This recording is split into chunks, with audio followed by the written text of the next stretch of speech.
Good evening, good morning, and good night. Welcome to Inappropriate Radio. It's your host, Shauna.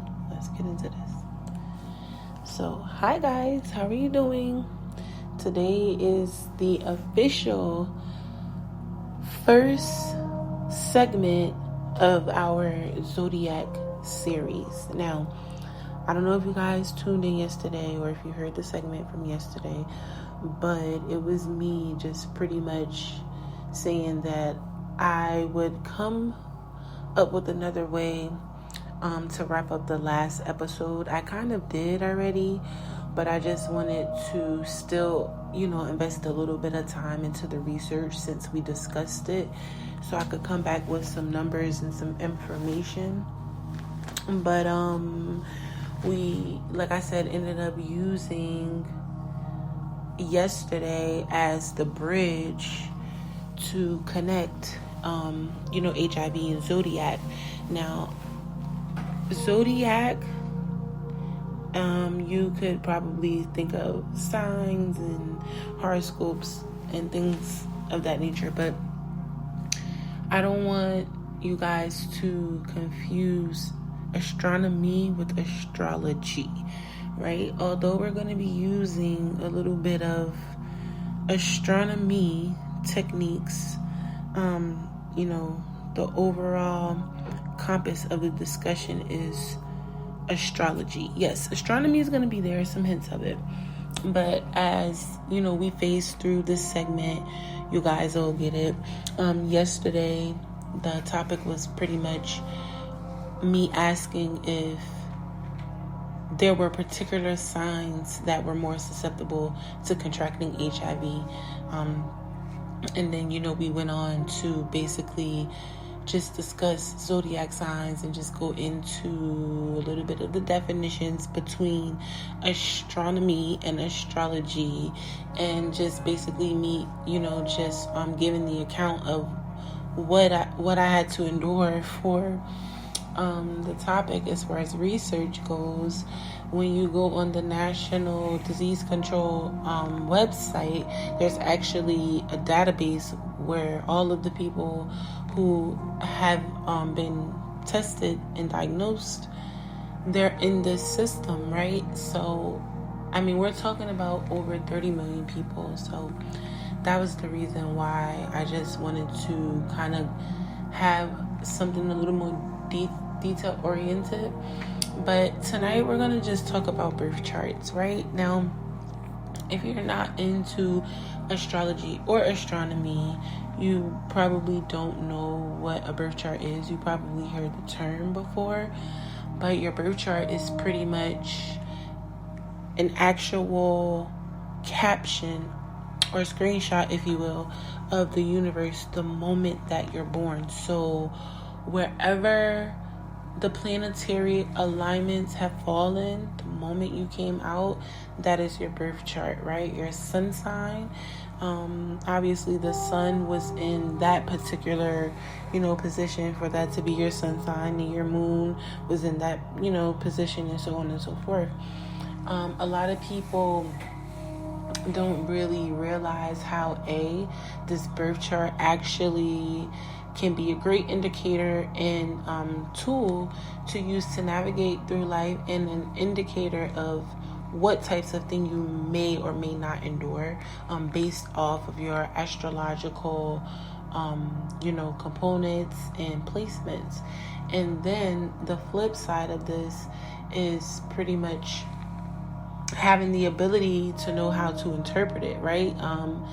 Knowing the placements is one thing, but actually knowing how to interpret the chart and how to utilize it is a totally different thing.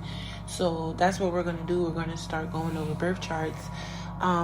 This is risque for a lot of reasons. This is actually one of the tools used to spiritually spy on people. But I do know that God protects his people, and if we are doing live birth charts, recorded birth charts, however we're doing it, even if I'm just using fake birth charts like as a mock, God is going to protect, everything and everyone that deserves his protection, and he's going to provide guidance. and wisdom. So I, contemplated on this for a while, just wondering if doing the birth charts at all would be a good idea, because it typically exposes a person. And if you are a person with ill intentions looking to use a person's birth chart against them or to extract anything, then I don't want to be the reason why that can be happening to someone. I mean, I know for sure my birth chart was used against me, and people used it to spy on me, and that's pretty much why we're having this conversation right now. That's why the podcast was even formed, because of the spiritual warfare that I've been experiencing literally my whole life. I talked about it early on last year, or maybe the beginning of this year. It was definitely like the beginning of last year, and I pretty much just went into how my spiritual journey started, and how I spoke tongues at the age of 9 for the first time, and how I had been baptized 3 times already at that point. And I just kind of gave you guys a little bit of my background and my history and why I'm even doing this to begin with. So that was pretty much the premise of the podcast, just my spiritual warfare and me knowing that I'm not the only one experiencing this, and also just combating what's going on in the ethers, in the unseen, with providing this type of information to the airwaves. Just putting it out there is one way to repel darker forces and darker energies. And of course, they're going to attack you the closer you get to the Most High, the closer you get to your soul's journey. But your birth chart will actually help you understand what types of beings that you're more likely to come up against. And like I said, there are a lot of different factors that can impact your birth chart, especially if you consider yourself to be a part of the 144. So yeah, that was pretty much something that I wanted to just go over, because I realized that people believe that they have the sun sign, and then that's everything. Your moon sign is the sign that controls your thinking. Your ascending, like an ascension, is the energy that you should be walking into. It has everything to do with your purpose. And your descending is the energy that you should be working on shedding, because it's a part of who you were in your past life. It's energy you have to essentially get rid of. So a lot of people probably heard the term first house, second house, 10th house, 6th house, 8th house, whatever, but they may not know what it means. So we're going to go into that, because I think it's important, especially now with witchcraft and voodoo and wickedness just being on the rise, and people becoming well versed in being spiritually crafty, and especially using it for darker purposes. I think it's really important to be mindful, that knowing your birth chart can actually help you. Like, I'm one of those people. I have so much balance in my chart. So when certain spells are used against me, and because I can transmute energy, it makes it a little bit easier, because I can work with those elements because I have them so abundantly in my chart. So yeah, like, if you know me, you know I'm the water queen, and I'm not even a water sign, but like I said yesterday, in Western astrology, I'm a fire sign. I'm a Sagittarius. So, depending on where we are and who's asking, I might be a water sign, right? And then I have water in some of the most peculiar places in my chart, and so is my fire, and so is my earth. So for me to have those elements, it allows me to have a lot of balance, and I'm able to transmute energy in ways that are probably not traditional because of my placements. And now this is just me being spiritually awakened and me having like a few ascensions. Now, people who are not spiritually in tune and spiritually inclined, I sound like I'm speaking Mandarin probably, especially if you know nothing about astronomy or astrology, right? It's probably just gonna sound like a bunch of jibber jabber. But for the most part, the moment you are born has a lot to do with your personality, your soul's purpose, the people around you, and the energy that you can create, can transmute, can kill off, and so on and so forth. So we discussed this before, but I just want you guys to pay attention to your family and your friends, right? Pay attention to the signs of people that you attract. Pay attention to the signs of people that you don't get along with. Pay attention to the time frames that you may get along with and may not get along with.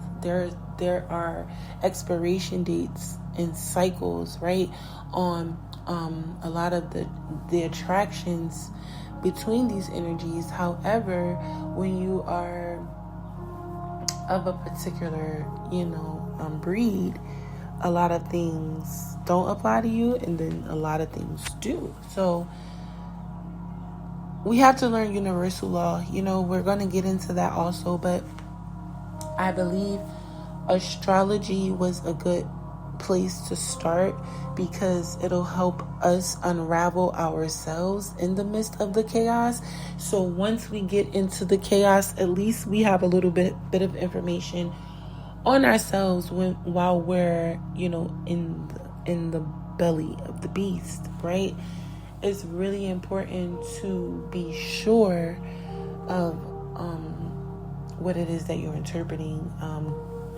Your files are pretty much considered your Akashic records. Now, we're going to get into that because that's a totally different topic, but your Akashic records are pretty much everything that has anything to do with your spirit. So like your past life, what your purpose may essentially be, who your soulmate may be, what your career path may be, what your finances is like, what your spiritual status is like, what your financial status is like, right? Your Akashic records basically can be there. It's basically like your file cabinet, like the file cabinet for your life, right? It's like the file cabinet that's tailored to your spirit and everything that it encompasses. People who are crafty in the spirit and they're well versed in especially demonic practices, you would hate for those type of people to have access to your file, right? Your file is the Akashic record.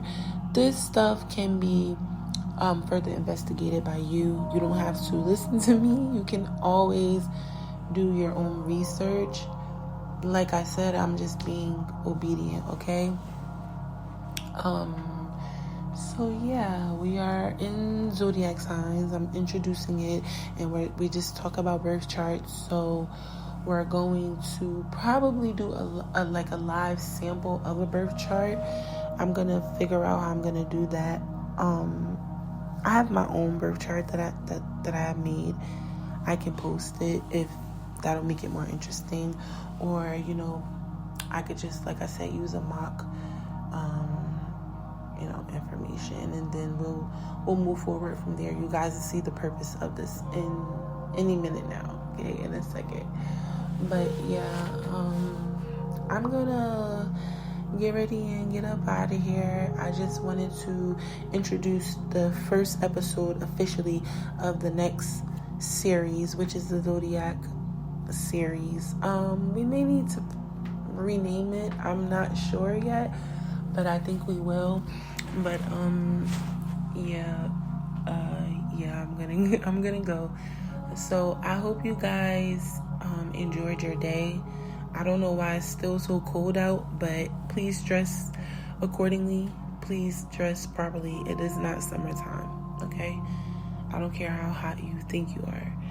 But yeah, I love you guys. I hope your day went well. I hope you ate something good and you drink your water, eat your fruit, and you mind your business and you sipped on your tea because it was free, right?